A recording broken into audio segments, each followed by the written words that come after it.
ஜோதி, இப்போ உனக்கு எனக்கு ஜோடி பொருத்தம் சரியாச்சு அடியா?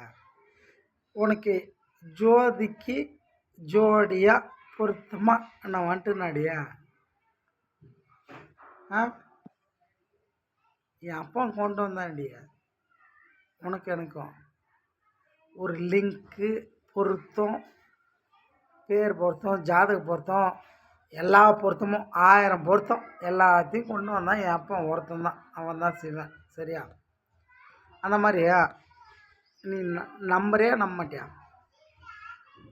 இப்போ உனக்கு ஈக்குவலாக ஓரளவுக்கு உன் லெவலுக்கு இல்லைனாலும் ஓரளவுக்கு நான் லெவலாக இருக்கேன்ல, மூடிக்கிட்டே எனக்கு கால் பண்ணலாம்ல, கால் பண்ணு. சரியா? என்கிட்ட பேசு ஃபஸ்ட்டு. ஒரு அனாதை மாதிரி நிற்கிறா ஜோதி. 1000 பேர் இருந்தாலும் நீ ஒருத்தி இல்லைன்னா நான் அனாதை மாதிரி தாண்டி. ஏன்னா திட்டுருவேன் நான். எனக்கு பிடிச்ச மாதிரி நான் மாறிட்டேன். சரியா? இது என் மாற்றம் தோற்றம் இது என் கையில் இல்லை ஜோதி. சரியா? என் அப்பா சிவன்கிட்ட போய் கேளு.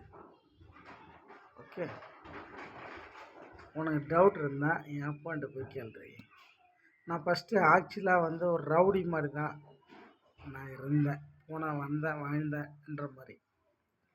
ஃபஸ்ட்டு குழந்த பிள்ளையாக இருந்தேன் கொஞ்ச நாள், எங்கள் அம்மா இருக்கிற வரைக்கும்.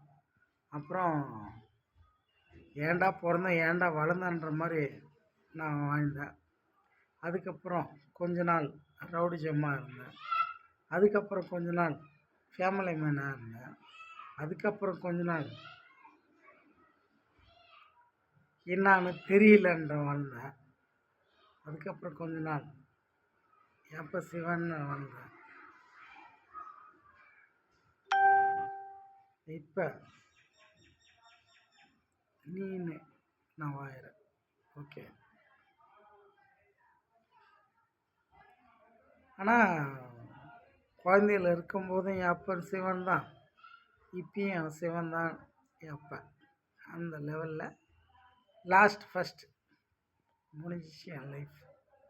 இதுக்கு மேலே நீ நானும் கட்டிக்கிட்டா தொட்டுக்கிட்டா தொடரும் என் லைஃப். இல்லைன்னா வச்சுக்க